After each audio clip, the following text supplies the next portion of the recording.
السلام عليكم ورحمة الله وبركاته.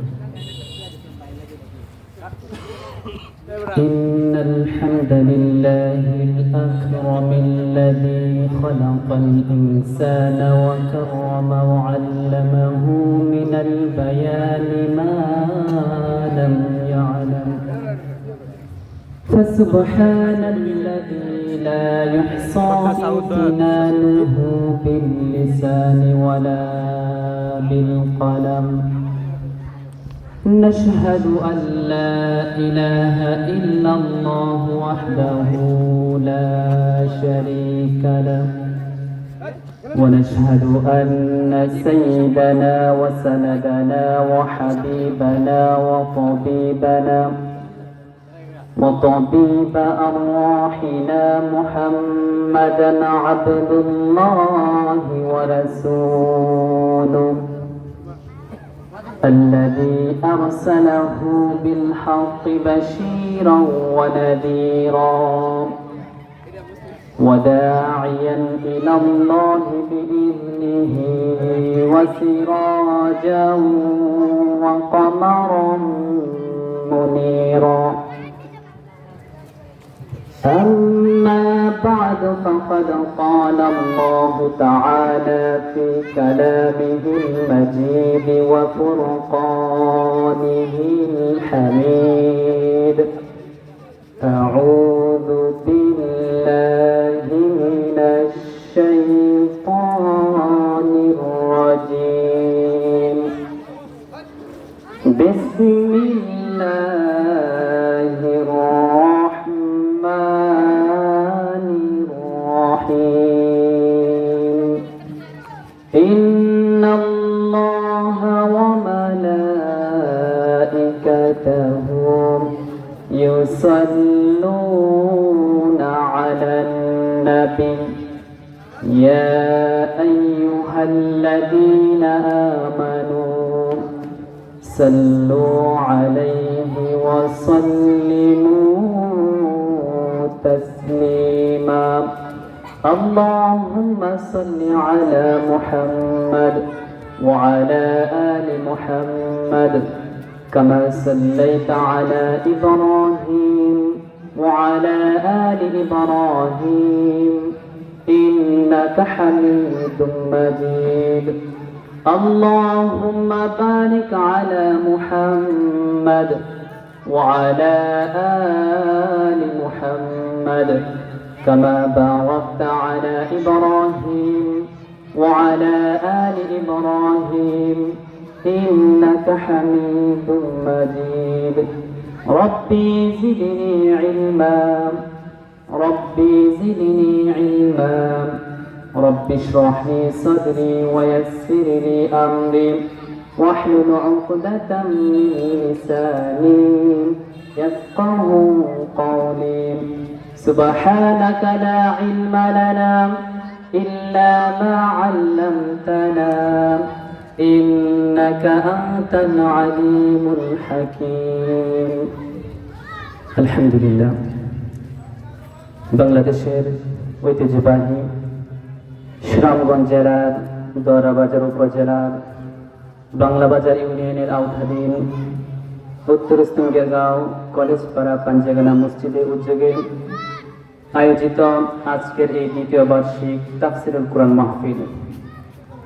উক্ত তাফসিরুল কুরআন মাহফিলের চলমান অধিবেশনের শ্রদ্ধাভাজন সভাপতি, পত্র সমাজের সুনামধন্য মুরব্বী জনাব মুসলিম উদ্দিন সাহেব, বিশেষ করে আমার বাম পাশে যিনি চেয়ারে সভাপতির আসন অলঙ্কার করেছেন, সভাপতির আসন যিনি অলঙ্কৃত করেছেন, পত্র সুনামগঞ্জের সুনাম, এমনকি কলেজ পাড়ার সুনাম,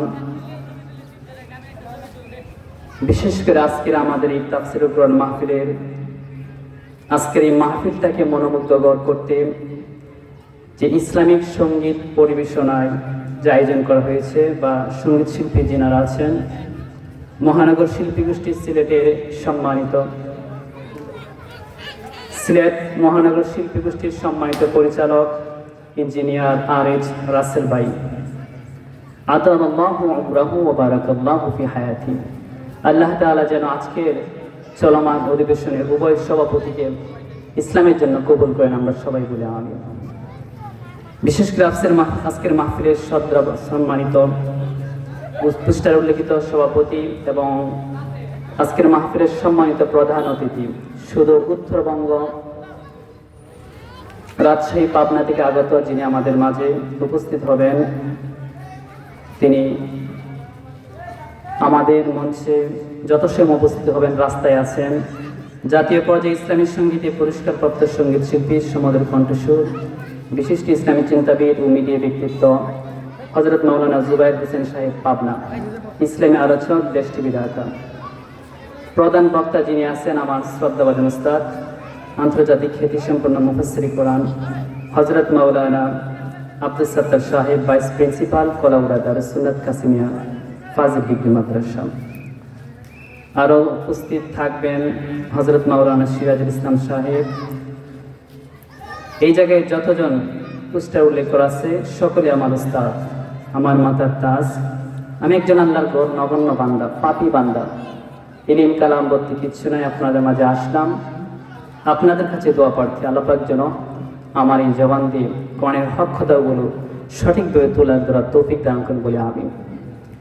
আছেন ওহিদুল ইসলাম সাহেব, হযরত মাওলানা আবু হানিফ নোমান সাহেব সহ আল্লাহ পাক সকলে আলোচনা যেন আমরা সঠিকভাবে শুনতে পারি, আল্লাহ পাক যেন এরকম উপযুক্ত ব্যবস্থা করে দেন, সকলে বলে আমিন। আজকের মাহফিল উপস্থিত যুগে যুগে আল্লাহর জমিনে আল্লাহর দ্বীন প্রতিষ্ঠায় যারা অগ্রসেনানীর ভূমিকা পালন করেছেন, আমার কলিজার টুকরা প্রিয় যুবক তরুণ ভাইরা, প্রিয় মুরব্বিয়ানি কেরাম, পর্দার আড়াল থেকে শুনতে পাচ্ছেন সরলা সর্বগুণে গুণান্বিতা শ্রদ্ধেয় আমার পর্দানিসীন মা ও বোনেরা, আলোচনার সূচনায় আনুষ্ঠানিকতার মধ্য দিয়ে আমার পক্ষ থেকে আন্তরিক সালাম, আসসালামু আলাইকুম ওয়া রাহমাতুল্লাহ। আল্লাহ পাকের শুকরিয়া যে আল্লাহ সুবহানাহু ওয়া তাআলা আমাদেরকে দিনী মাহফিলে আসার বসার তৌফিক দান করে দিয়েছেন। ওই মহান রবের জন্য হৃদয়ের সবটুকু ভালোবাসা, আবেগ, অনুভূতিকে উজাড় করে দিয়ে প্রাণবন্ত আওয়াজে কালিমাতুশ শুকর আদায় করছি, বলি আলহামদুলিল্লাহ। দরুদ ও সালাম পেশ করছি বিশ্ব মানবতার মুক্তির দূত রাসূল সাল্লাল্লাহু আলাইহি ওয়াসাল্লামের প্রতি, যাকে আল্লাহ তাআলা বিশ্ব মানবতার মুক্তির দূত হিসেবে প্রেরণ করেছেন। ওই নবীর উপর দরুদ ও সালাম পেশ করছি, আমরা বলি আল্লাহুম্মা সাল্লি আলাইহি আল্লাহুম্মা বারিক আলাইহি। আরেকটি বিষয় না বললে নয়, এই জায়গায় অনেকের পোস্টার উল্লেখিত করা আছে। বিশেষ করে সার্বিক ব্যবস্থাপনার দায়িত্বে যিনি আছেন জনাব এরশাদ হোসেন স্যার, বিএসসি শিক্ষক, বরখাল বহুমুখী স্কুল অ্যান্ড কলেজ।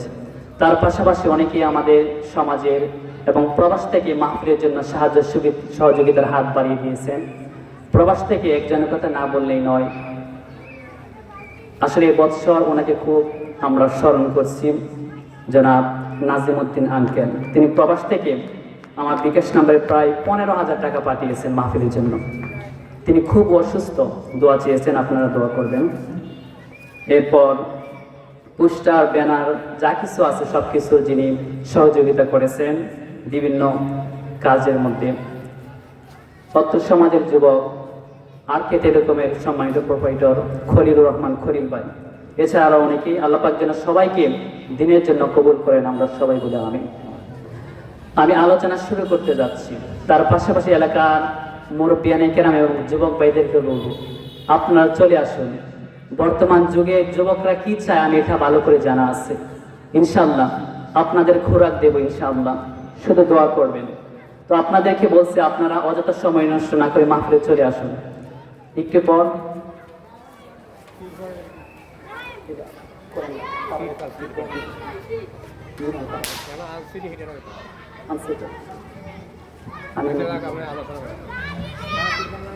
আপনারা চলে আসুন, ইনশাআল্লাহ কোরআন এবং হাদিস থেকে আলোচনা শুরু হবে। একটা বিষয় আমি নির্ধারণ করেছি, এই বিষয়টা আলোচনা করবো ইনশাল্লাহ। তার পূর্বে 2-1 মিনিট আলোচনাটাকে গুছিয়ে আনার জন্য আমি কোরআন থেকে কয়েকটি আয়াত বলছি। সম্মানিত হাজিরিন, আল্লাহ সুবহানাহু ওয়া তাআলা আমাদেরকে কোরআন দিয়েছেন, যে কোরআনের তাফসীরুল কোরআন মাহফিল যুবকরা আয়োজন করেছে। এই যে আল্লাহ সুবহানাহু ওয়া তাআলা কোরআনটা দিয়েছেন, এটা একটি বই, কিতাব, কোরআন।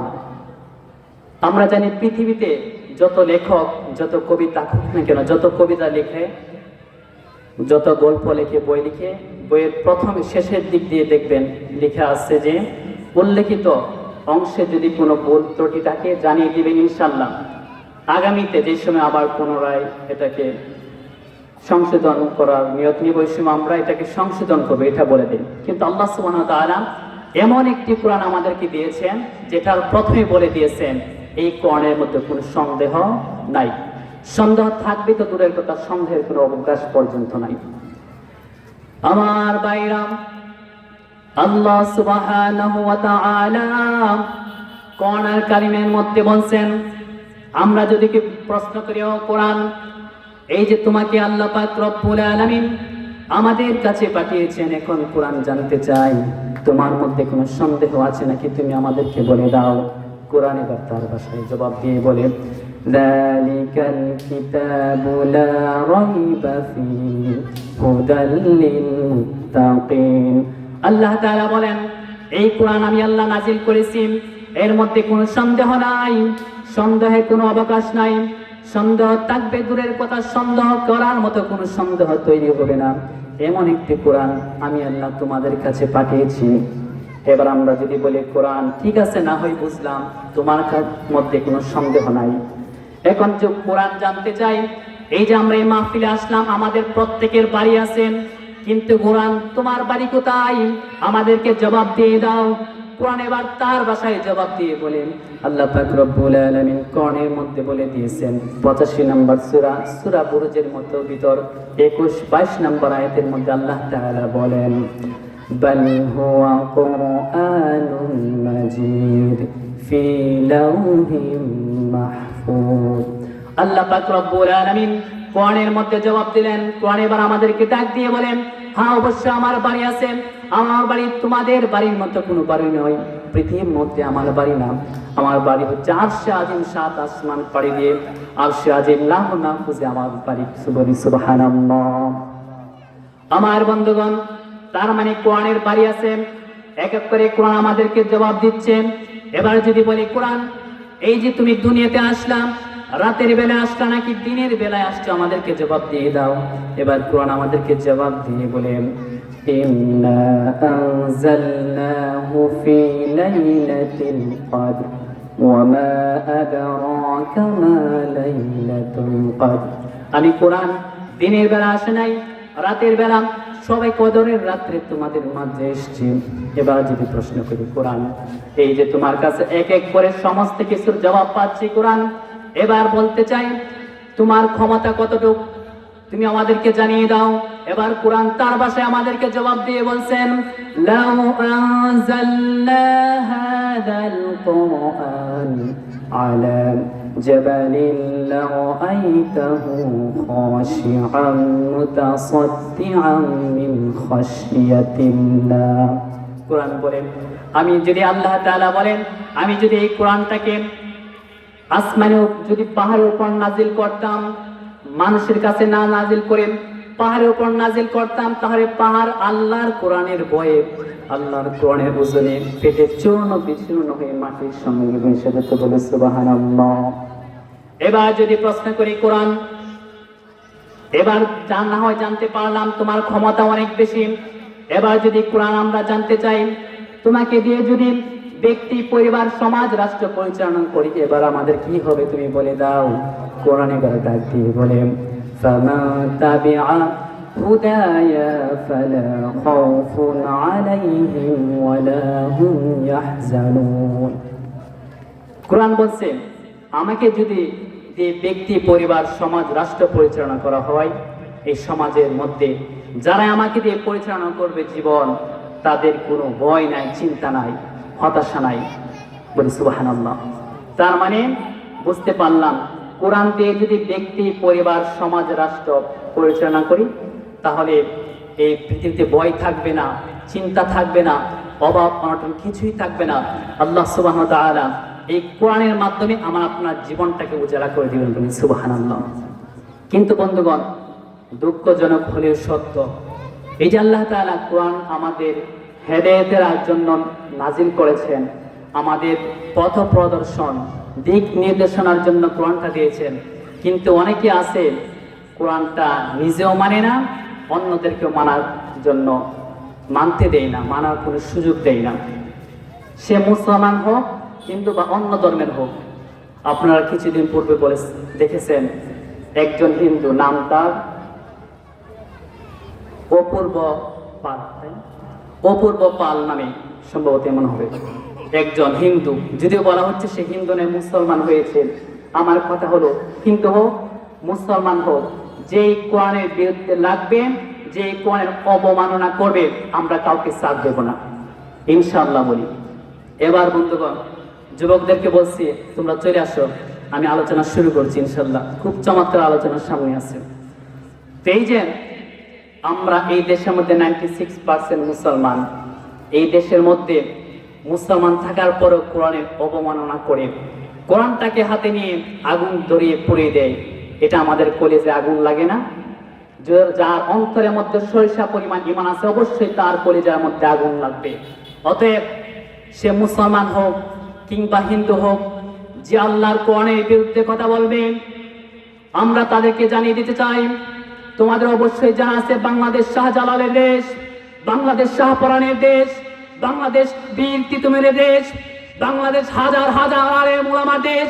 সুতরাং এই দেশের মধ্যে যারা আল্লাহর কোরআনের বিরুদ্ধে করবেন, সেটা এই দেশের কোনো রাজনৈতিক দলের নেতা হোক কিংবা নেত্রী হোক, অথবা বিরোধী দলের নেতা নেত্রী হোক, এমনকি আমার বাবা যদি আল্লাহর কোরআনের বিরুদ্ধে কথা বলেন, আমরা মুসলমানের সন্তান হিসেবে নিজের বাবাকেও ছাড় দিতে রাজি না। জোরে বলেন ঠিক কিনা?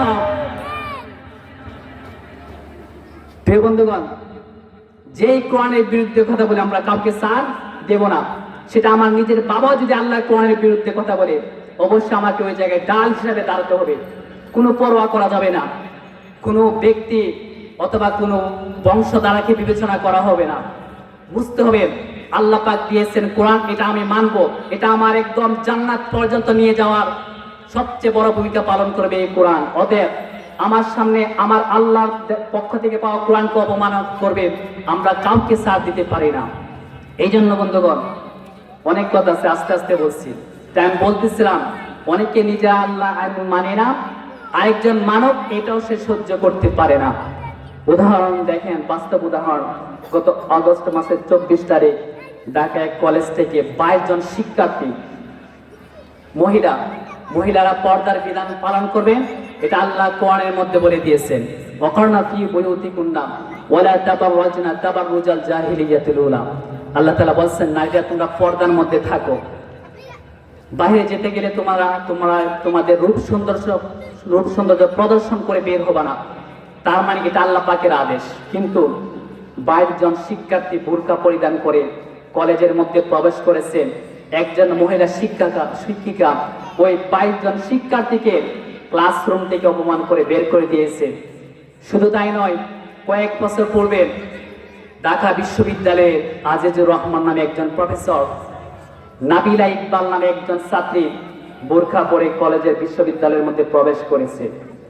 ওই আজিজুর রহমান নামে শিক্ষক, সে বলছে, এই মেয়ে তুমি বোরকা পরে কেন ক্লাসরুমে প্রবেশ করেছো? বোরকা তো জঙ্গিরা পরে। নাউজুবিল্লাহ বলবেন না? বোরকা নাকি জঙ্গিরা পরে। এই বিবেচনা করে এই কথা বলেন, এই ছাত্রীকে আর কলেজ বিশ্ববিদ্যালয়ে ঢুকতে দেয় নাই, অপমান করে বের করে দিয়েছে। একটু চিন্তা করে দেখেন, মুসলমানের দেশ, এরপর কেমন করে এইভাবে আমার আপনার চোখের সামনে আজিজুর রহমান, এটা মুসলমান না হিন্দু মনে হয়? মুসলমান। অথচ দেখেন তাদের কি অবস্থা। মুসলমান হওয়ার পরও নিজ আইন মানে না, আরেকজন আল্লাহর আইন মানব, এটাও সে সহ্য করতে পারে না। অতএব আমরা আজকে তাফসীরুল কোরআন মাহফিল থেকে ওই সমস্ত শিক্ষকদেরকে জানিয়ে দিতে চাই, তোমাদের অবশ্যই জানা আছে বাংলাদেশ সে দেশ যেখানে 96% মুসলমান রয়েছে। বাংলাদেশ সে দেশ যে দেশের মা বোনেরা পর্দার বিধান পালন করে থাকে, বাংলাদেশ সে দেশ যে দেশের মানুষের ঘুম ভাঙে ফজরের আযান শুনে, বাংলাদেশ সে দেশ যে দেশের মানুষ আল্লাহু আকবার ধ্বনিতে গর্জন করে ওঠে। সুতরাং আরেকবার যদি কোনো শিক্ষক, যদি কোনো বিশ্ববিদ্যালয় থেকে আমার কোনো বোনকে বুরকা পরার কারণে, আল্লাহর আইন মানার কারণে যদি ক্লাসরুম থেকে অপমান করে বের করে দেয়, ওরকম শিক্ষকদেরকে এদেশের তরুণ যুবক ছাত্র ভাইয়েরা কলেজ বিশ্ববিদ্যালয় থেকে গাল ধরে ধাক্কা দিয়ে বের করে দিবে। পুরে বলেন কথা ঠিক কিনা? বন্ধুগণ আমার, যুবকদেরকে জেগে উঠতে হবে। যুবকরা পারে না এমন কোন কাজ এই জমিনের মধ্যে নাই। যুবকরা পারে বলেই তো আজকে স্বৈরাচারের পতন হয়েছে, ঠিক কিনা? অতএব যুবকদেরকে জেগে উঠতে হবে। 1947 সালে যুবকের একবার জেগে উঠেছিল, ব্রিটিশরা এই জমিন থেকে পালাতে বাধ্য হয়েছে। 1952 সালে যুবকের একবার জেগে উঠেছিল, ভাষা আন্দোলন হয়েছে।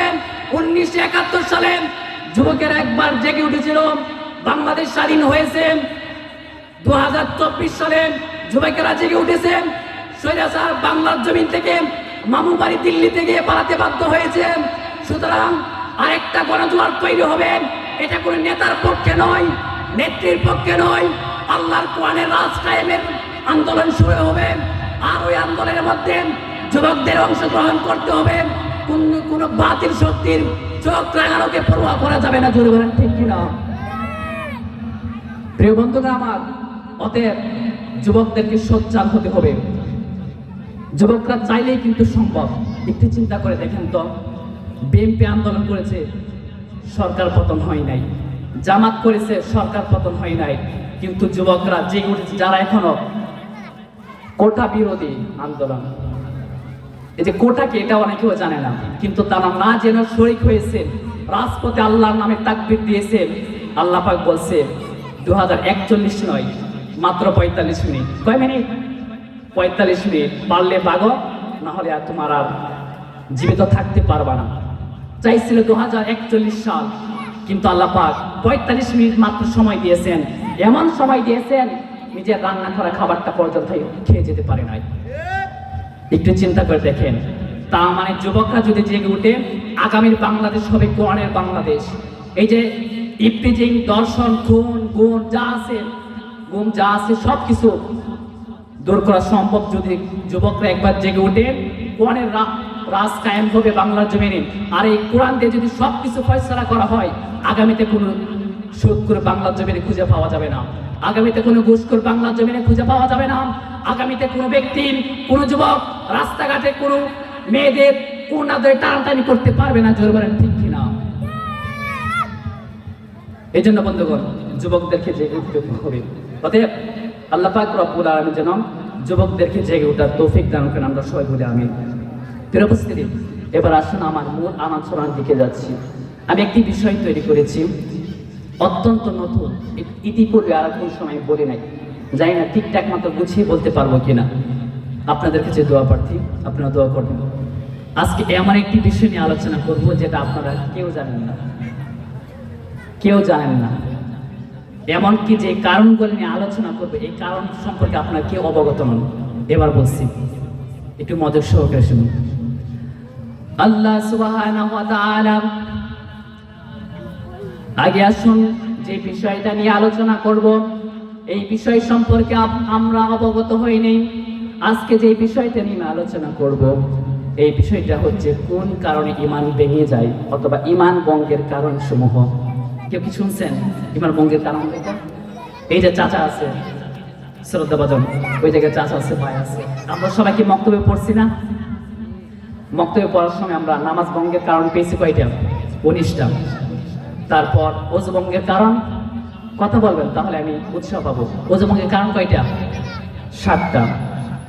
তারপর হজ ভাঙার কারণ 5টা। ঈমান ভাঙার কারণ কয়টা বলেন তো? কেউ কি মক্তব্যে পড়েছেন? পড়েন নাই। এটা আমি আগেও জানতাম না। এই যে বর্তমানে আমি কামিল মাস্টার্সে পড়াশোনা করছি, এর আগে এই বিষয়টা জানতাম না। তো এই স্টাডি করার মাধ্যমে আমি এই বিষয়গুলো পেয়েছি। তো এখন আমি বিষয়গুলো জানার পর ভাবলাম যে এই যে এত গুরুত্বপূর্ণ একটা বিষয়, ঈমান ভাঙলে, ঈমান আবার নতুন কেনার দরকার নাই, এখন যদি বাঙা ইমান নিয়ে আমি আপনি কবরে যাই, জান্নাত পাওয়া যাবে? পাওয়া যাবে না। এই জন্য চিন্তা ভাবনা করে নিজে আগে পড়াশোনা করবে।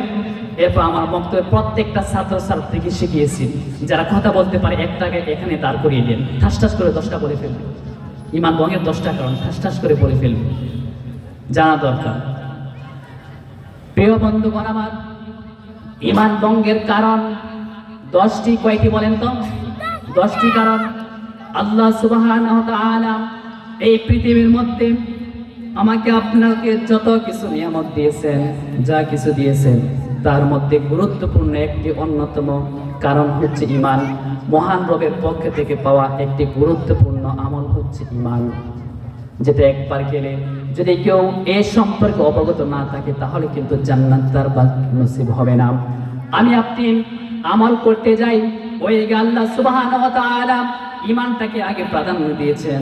যেমন আল্লাহ তাআলা কোরআন কারীমের মধ্যে বলছেন, কোরআন কারীমের 18 নম্বর সূরা কাহফের 107 নম্বর আয়াতের মধ্যে বলছেন, ইন্নাল্লাযীনা আমানু ওয়া আমিলুস সালিহাতি কানাত লাহুম জান্নাতুল ফিরদাউসি নুজুলা। আল্লাহ তাআলা বলেন, ইন্না নিশ্চয় আল্লাযীনা যারা আমানু ঈমান এনেছেন, ওয়া আমিলুস সালিহাত এবং নেক কাজ করেছেন। এই কথাগুলো ভালো করে শুনেন। এই জায়গায় আল্লাহ তাআলা এই জায়গায় আগে বলছেন ইন্নাল্লাযীনা আমানু, আগে ঈমান এনেছে, ওয়া আমিলুস সালিহাত এবং নেক কাজ করেছে। আগে আমলের কথা আছে নাকি ঈমানের কথা আছে বলুন তো দেখি, কোনটা আগে? ঈমান। ইন্নাল্লাযীনা আমানু ওয়া আমিলুস সালিহাত, নিশ্চয় যারা ঈমান এনেছে এবং নেক কাজ করেছে। তার মানে আগে কি করতে হবে? নেক কাজ না ঈমান? হিন্দু ভাই বোনেরা যদি থাকেন রাগ করবেন না, আপনার উদ্দেশ্য বলি। এই যে আপনার যদি ঈমান না থাকে, যারা হিন্দু তাদের কিন্তু ঈমান নাই, রাগ করবেন না, বোঝানোর জন্য বলছি। এই যে ঈমান না আনা অবস্থায় আমি আপনি যত নেক কাজ করি কোনো ফায়দা হবে না। যে ভালো কাজ করেন আল্লাহ পাক এটা আপনাকে চাইলে দুনিয়াতে পুরস্কৃত করবেন, কিন্তু আখিরাতে এর কোনো ফল পাবেন না। আমার গলাটা ভেঙে গেছে, যেহেতু আজকে সকালেও ঠিকঠাক খানি হয় নাই, দুপুরে খেতে পারি না। ওই যে এখন আমার রুমের মধ্যে 2 টিফিন খাবার রাখা আছে, চাইলে আপনারা খেয়ে যেতে পারবেন। মানে এখন আমার খাবার হয়নি, মাহফিলে ব্যস্ততার কারণে, আবার এই জন্য ঠিকঠাক মতো কথা বলতে পারছি না। একটু সুবহানাল্লাহি ওয়া বিহামদিহি সুবহানাল্লাহিল আযীম। তো আগে আল্লাহ তাআলা বলছেন তোমরা আগে ঈমান আনো তারপর আমল। তার মানে ঈমান ব্যতীত আমল আল্লাহর কাছে গ্রহণযোগ্য নয়। আগে ঈমান আনতে হবে, তারপর আমল করলে আল্লাহ পাক রব্বুল আলামিন সওয়াব দিবেন। এটা আমল যদি অল্প হয় তাতেও যথেষ্ট। যেটা আল্লাহ তাআলা বলছেন লিয়াবলুয়াকুম আইয়ুকুম আহসানু আমালা, আগে তোমরা উত্তম আমল করো। বেশি আমলের কথা বলা হয় না, উত্তম আমল করো, তবে আমলটা যেন সহিহ হয়, পবিত্র হয়। তার মানে আল্লাহ তাআলা বলছেন বেশি আমল করার জন্য নয়। লিয়াবলুয়াকুম আইয়ুকুম যদি আকসার দিতেন তাহলে হয়তো আল্লাহ পাক বোঝাতেন যে এটা বেশি আমল করো। তো কিন্তু আল্লাহ পাক এই জায়গায় আকসারও না দিয়ে দিয়েছেন আহসানু আমালা। তার মানে তোমরা আমল করো, ওই আমলটা যেন উত্তম পবিত্র হয়। এই জন্য নামাজ 2 রাকাত পড়েন, তাড়াহুড়া করে পড়বেন না, আস্তে আস্তে পড়েন। ঠিকঠাক মতো তাআদিল আরকান এগুলো সঠিকভাবে যদি আপনি ঠিকঠাক করে আদায় করতে পারেন 2 রাকাতই যথেষ্ট। আপনি এমনভাবে তাড়াহুড়া করে পড়লেন, ফরজ ওয়াজিব কিছুই ঠিক নাই, ওই নামাজ আল্লাহর কাছে 4 পয়সার কোনো মূল্য নাই। এই জন্য আমলটা হবে অল্প, কিন্তু আমলটা যেন খাঁটি হয়, গ্রহণযোগ্য হয়, ওই দিকে খেয়াল রাখবেন। এই জন্য বন্ধুগণ ঈমান আমাকে আপনাকে আনতে হবে। আল্লাহ সুবহানাহু ওয়া তাআলা এই জন্য তিনি বলছেন বান্দা ঈমান ব্যতীত আমল মহান রবের কাছে গ্রহণযোগ্য নয়। আল্লাহ তাআলা আগে ঈমানের কথা বলেছেন। এই যে আমরা নামাজ পড়ি, রোজা রাখি, মনে করেন একজন ব্যক্তি রোজা রাখলো, তার বন্ধু বলল দোস্ত পানি খা, সে বলছে যে আমি খাবো না। কারণ কি? কারণ হলো আমি রোজা রাখছি। তার মানে সে জানে পানি পান করলে তার রোজা ভেঙে যাবে। এরপর আমি আপনি এই যে ঈমানটা আনলাম, এখন ঈমানটা ভেঙে গেছে কিনা এটার কারণ যদি আমার আপনার না জানা থাকে তাহলে কিভাবে বুঝবো আমার আপনার ঈমান আছে নাকি ভেঙে গেছে? আমার আপনার রোজা ভাঙার কারণটা জানা আছে, এই জন্য পানি পান করলে রোজা ভেঙে যায়, এই জন্য আমি আপনি পানি পান করি না, এই জন্য সতর্কতা অবলম্বন করি। কিন্তু ঈমান এমন একটি বিষয়, এমন একটি সেন্সিটিভ বিষয়, যে ইমানটা আমার আপনার মধ্যে না থাকলে 4 পয়সার কোনো আমলের মূল্য থাকবে না, জান্নাত কপালে নসিব হবে না। এই জন্য বন্ধুগণ ইমান আনতে হবে। আল্লাহ সুবহানাহু ওয়া তাআলা রাসূল সাল্লাল্লাহু আলাইহি ওয়াসাল্লামের মাধ্যমে জানিয়ে দিয়েছেন, আল্লাহ নবী সাল্লাল্লাহু আলাইহি ওয়াসাল্লাম বলেছেন, শেষ জামানায় এমন ব্যক্তি পৃথিবীতে আসবেন যারা সকালবেলা থাকবে মুমিন, সন্ধ্যাবেলা কাফের হয়ে যাবে। ইসবিহুর রাজুলু মুমিন ওয়া ইয়ামশি কাফিরান। আল্লাহ রাসূল সাল্লাল্লাহু আলাইহি ওয়াসাল্লাম বলেছেন, শেষ জামানায় এমন ব্যক্তি আসবে যারা সকালবেলা মুমিন, সন্ধ্যাবেলা কাফের হয়ে যাবে। এখন কোন কারণে কাফের হয়ে যায়, ঈমান হারা ভেঙে যায়, ঈমান হারা হয়ে যায়, এটা তো আমি আপনি জানি না। জানলে তো আমি এই সম্পর্কে অবগত থাকতাম। প্রিয় বন্ধুগণ, বিস্তারিত বলতে গেলে সময় দরকার, এই জন্য আমি পয়েন্টগুলা বলছি। আগে একটু বিস্তারিতভাবে বলতে গেলে আপনারা সহজে বুঝতে পারতেন, কিন্তু যেহেতু সময় অল্প এই জন্য আমি লম্বা করছি না। শুধু 10টি কোটেশন, 10টি যে কারণে ঈমান ভেঙে যায় এগুলো বলছি। তো আরেকটি বিষয় আমার আপনার মনে রাখতে হবে, এই যে আমি আপনি নামাজ পড়ি, নামাজ পড়ার সময় অনেকে বিভিন্ন ডায়াবেটিস, বিভিন্ন রোগ আছে। হঠাৎ করে যদি আমার আপনার ওযু ভেঙে যায়, আমরা কি এই ভাঙা ওযু দিয়ে নামাজ আদায় করি না নতুন করে ওযু করে নিই? কোনটা? আবার নতুন করে ওযু করে নিই। কারণ আমি আপনি জানান, আমাদের জানা আছে যে ভাঙা ওযু দিয়ে নামাজ হয় না। এই জন্য ওযু ভেঙে গেলে আবার নতুন করে ওযু করে তারপর নামাজ আদায় করি, কারণ জানা আছে না হয় না আল্লাহর কাছে নামাজটা কবুল হবে না। এই জন্য নতুন করে আমরা ওযু করি। তো এই যে ঈমানটা আছে, ঈমানটা ভেঙে গেছে। এখন যদি কারণ আমার আপনার জানা না থাকে, তাহলে কিভাবে বুঝবো যে আমার ঈমানটা ভেঙে গেছে? আর এই ভাঙা ঈমান দিয়ে আমল করলে কোনো লাভ হবে না। অতএব কি করতে হবে আমাদেরকে? আগে ঈমান ভাঙার কারণ জানতে হবে, এরপর এই কারণগুলা কি কি আছে এটা যদি আমার আপনার জীবনে থাকে, মিলে যায়, আজ থেকে পরিবর্তন করবেন নিজেকে, নতুন করে ঈমান আনবেন, অল্প আমল করবেন, আল্লাহ পাক এই আমল দিয়ে আপনাকে নাজাতের ফয়সালা করে দিবেন বলি ইনশাআল্লাহ। এই জন্য আমি সংক্ষিপ্ত করে বলছি, যেহেতু লম্বা বিষয় এই জন্য আমি নোট করে আনছি। 10টি কারণ আমি এক এক করে বলছি। 1 নম্বর কারণ, ভালো করে শুনবেন, আগে বলেন ঈমান ভঙ্গের কারণ কয়টি? 10টি। কয়টি? মনে রাখবেন আগে। ঈমান ভঙ্গের কারণ 10টি। এই 10টির মধ্যে একটা কারণ যদি আপনার মধ্যে পাওয়া যায়, ঈমান ভেঙে যাবে। এরপর আপনাকে নতুন করে আবার ঈমান আনতে হবে।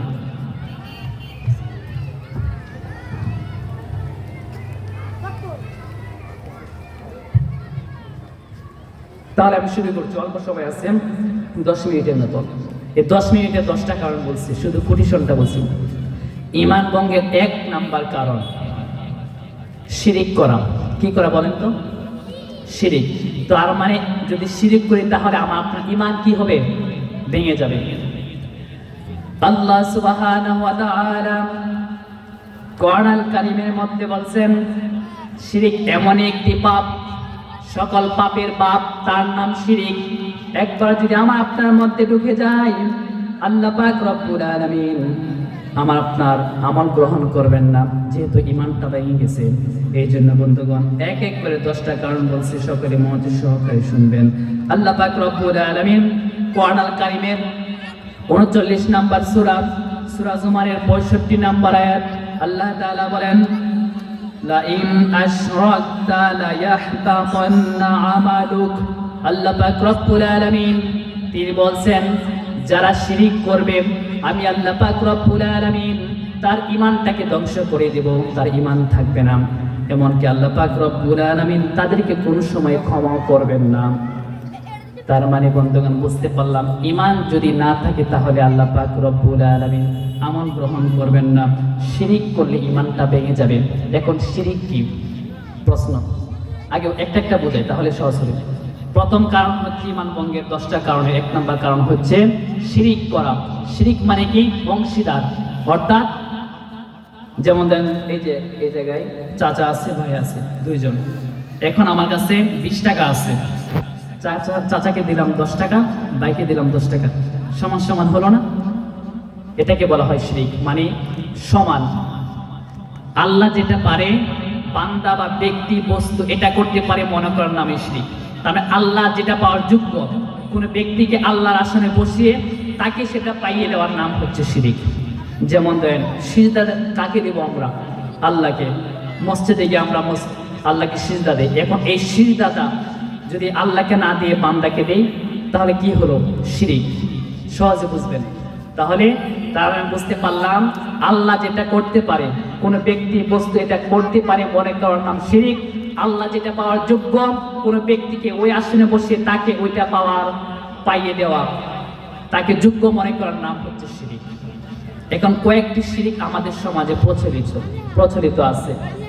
কয়েকটি শিরিকের নাম বলছি, তাহলে আপনাদের বোঝাটা সহজ হবে। যেমন ধরেন, অনেকেই আমাদের সমাজে, বিশেষ করে আমরা যারা আছি গ্রামের মানুষ, ছোট বাচ্চারা, আমি হয়তো বা সবাই বরাতের রাত্রে বলেছিলাম, ছোট বাচ্চাদের যে সময় দাঁত পড়ে যায় আমরা কি বলি? ইন্দুর মামা তোমার আমার বালার ফসা দাঁতটা নিয়ে তোমার বালা দাঁতটা দিয়ে দাও, বলি না? দাঁত দেওয়ার মালিককে আল্লাহ, কিন্তু কার কাছে চাইলাম? ইঁদুরের কাছে। কি হলো? শিরিক। একটু চিন্তা করেন তো। অথচ আমরা সব সময় এগুলা কাজ করে আসছি, এমনকি আমি পর্যন্ত ছোটবেলায় এগুলো করছি, যেহেতু জানতাম না, মুরব্বীরা শিক্ষা দিয়েছে, তাহলে নাকি ভালো দাঁত পাওয়া যায়। একটু চিন্তা করেন তো। তার মানে এটা করা যাবে না। এরপর আরেকটা বিষয় আমাদের সমাজের মধ্যে প্রচলিত শিরিক, ওইটা হচ্ছে বিয়ের মধ্যে, যেমন ধরেন স্বামী স্ত্রী যারা আছে, যদি স্বামী 2 বিয়ে করে স্ত্রী রাগ করে, আছে না? এরকম আছে। এই যে আল্লাহ পাক বলছেন সূরা নিসার মধ্যে বলছেন, ফাঙ্কিহু মা তাবা লাকুম মিনান নিসা মাসনা ওয়া সুলাসা ওয়া রুবা, 3টি 4টি পর্যন্ত আল্লাহ পাক দিয়েছেন। এই যে আল্লাহ পাক আইন দিয়েছেন, এই জায়গায় স্বামী যদি 2 বিয়ে করে স্ত্রীর মন খারাপ করে, মা বোনের আবার রাগ করবেন না, আমি আপনাদেরকে উদ্দেশ্য করে বলছি না, এটা বোঝানোর জন্য বলছি। আবার আপনারা রাগ করে আমার টিফিন বন্ধ করে দিবেন, এই জন্য আপনারা কেউ রাগ করবেন না, যেহেতু আমাদের সমাজের মধ্যে প্রচলিত, এই জন্য আপনাদেরকে সতর্ক করার জন্য বলছি। এই যে আল্লাহ পাক বলছেন যে 3টা 4টা 5টা পর্যন্ত বিয়ে করো, কিন্তু কেউ যদি, কোন স্বামী যদি 2টা বিয়ে করে তাহলে স্ত্রী রাগ করে। এই যে আল্লাহ পাক দিয়েছেন বিধান, আল্লাহর বিধানকে আপনি দূরে সরিয়ে দিয়ে স্ত্রী ওই জায়গায় নিজের ব্যক্তিগত মত প্রদর্শন করলো, এটার নাম হচ্ছে শিরিক। এটা যারা করবে তার ঈমান ভেঙে যাবে। এই জন্য মা বোনেরা, আমাকে আপনাকে সতর্ক হতে হবে। আল্লাহ সুবহানাহু ওয়া তাআলা কোরআনের মধ্যে বলেন, ইন্নাল্লাহা লা ইয়াগফিরু আন ইউশরাকা বিহি ওয়া ইয়াগফিরু মা দুনা যালিকা লিমান ইয়াশা। আল্লাহ পাক বলেন, যারাই শিরিক করবে আমি আল্লাহ তার সমস্ত আমল বরবাদ করে দিব। সব আমল আল্লাহ পাক রব্বুল আলামিন ছোট ছোট কাজগুলা, পাপগুলা ক্ষমা করে দেন, কিন্তু যারা শিরিক করবে আল্লাহ পাক রব্বুল আলামিন তওবা ব্যতীত ওই গুনাহটা আল্লাহ পাক ক্ষমা করবেন না। প্রিয় উপস্থিতি, সময় অল্প, একটা বিষয় তো লম্বা করলে আপনারা বুঝতে পারবেন না, সংক্ষিপ্ত করে বলছি। তার মানে 1 নম্বর হচ্ছে শিরিক, 2 নম্বর কুফর। 2 নম্বর কি? কুফর মানে কাফির। আল্লাহ সুবহানাহু ওয়া তাআলা কোরআন কারিমের মধ্যে বলছেন, কুফরি যারা করবে বা কাফের যারা হবে তাদের ঈমানটা ভেঙে যাবে। আল্লাহ পাক রব্বুল আলামিন অনেকগুলো আয়াত আছে, বলার সুযোগ নাই। আল্লাহ পাক রব্বুল আলামিন কোরআনের মধ্যে বলছেন, যারাই শিরিক করবে অথবা কুফরি করবে তাদের ঈমানটা ধ্বংস করে দিবেন।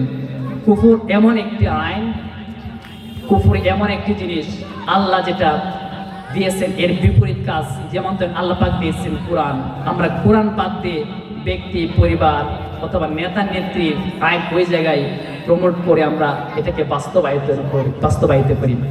এটা হচ্ছে কুফরের অন্তর্ভুক্ত। আল্লাহ আইনকে দূরে সরিয়ে দেওয়া, ওইটা হচ্ছে শিরিক। আল্লাহ আইনকে দূরে সরিয়ে দিয়ে নিজের ব্যক্তিগত আইন দিয়ে সমাজ রাষ্ট্র পরিচালনা করা, ওইটা হচ্ছে কুফরি। যেমন দেন আল্লাহ সুবহানাহু ওয়া তাআলা বলেন, আস-সারিকু ওয়াস-সারিকাতু ফাকতু আইদিয়াহুমা জাযাম বিমা কাসাবা নাকালা মিন আল্লাহ। আল্লাহ তাআলা বলেন যে যারা চুরি করবে তাদের হাত কেটে দাও, হাত কেটে দেওয়ার কথা বলেছেন। এখন আমাদের দেশে যারা চুরি করে তাদের কি শাস্তি দেয়? একটু চিন্তা করেন তো। আল্লাহ বলছেন যারা চুরি করবে তাদের হাত কেটে দিতে হবে, কিন্তু আমরা ওই আইন বাদ দিয়ে ব্রিটিশ আইন দিয়ে রাষ্ট্র পরিচালনা করি, ওইটা হচ্ছে কুফরি। এটা যারা করবে তাদের ঈমান ভেঙে যাবে। এই জন্য আমাকে আপনাকে সতর্ক করতে হবে, সংক্ষিপ্ত করে বলছি। 3 নাম্বার হচ্ছে নেফাক বা মুনাফিকি, কপটতা। অন্তরের মধ্যে নেফাই করা, মুনাফিকি করা। যেমন ধরেন মুনাফিকের আলামত তিনটি আমরা জানি, আয়াতুল মুনাফিকিনা সালাসা, ইদা হাদ্দাসা কাযাবা ওয়া ইদা ওয়াদা আখলাফা ওয়া ইদা তুমিনা খান। কথা বললে মিথ্যা বলা, আমানতের খেয়ানত করা, ওয়াদাদের ভঙ্গ করা। এর পাশাপাশি আরো 28টি আছে, এটা স্টাডি বিষয়, পড়াশোনা করে বের করেছি। তো এই যে দেখেন মুনাফিকি করলে ঈমান ভেঙে যায়, এটা আমাদের কারো জানা আছে? জানা নাই। এই জন্য বন্ধুগণ মনে রাখবেন মুনাফিকি করা যাবে না।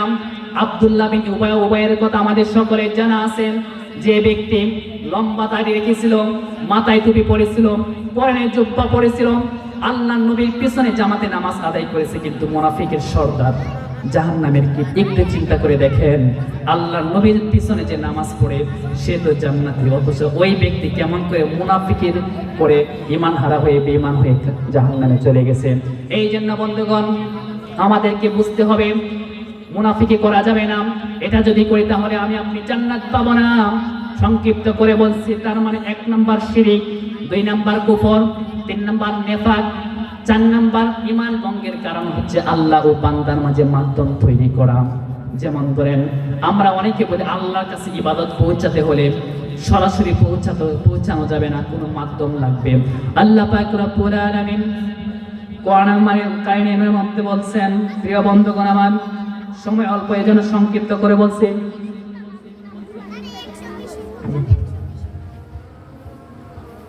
প্রিয় উপস্থিতি, আমি অনেক লম্বা একটা বিষয় নিয়ে আলোচনা করার চিন্তা ভাবনা করেছিলাম, যেহেতু সময় শেষ হয়ে গেছে 10টি কারণ বলতে পারলাম না, এই জন্য আন্তরিকভাবে দুঃখিত।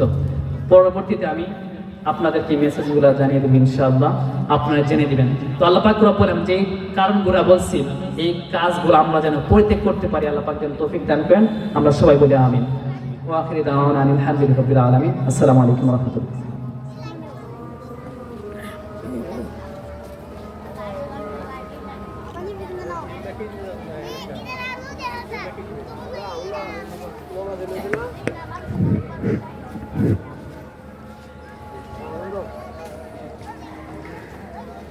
الله أكبر الله أكبر الله أكبر الله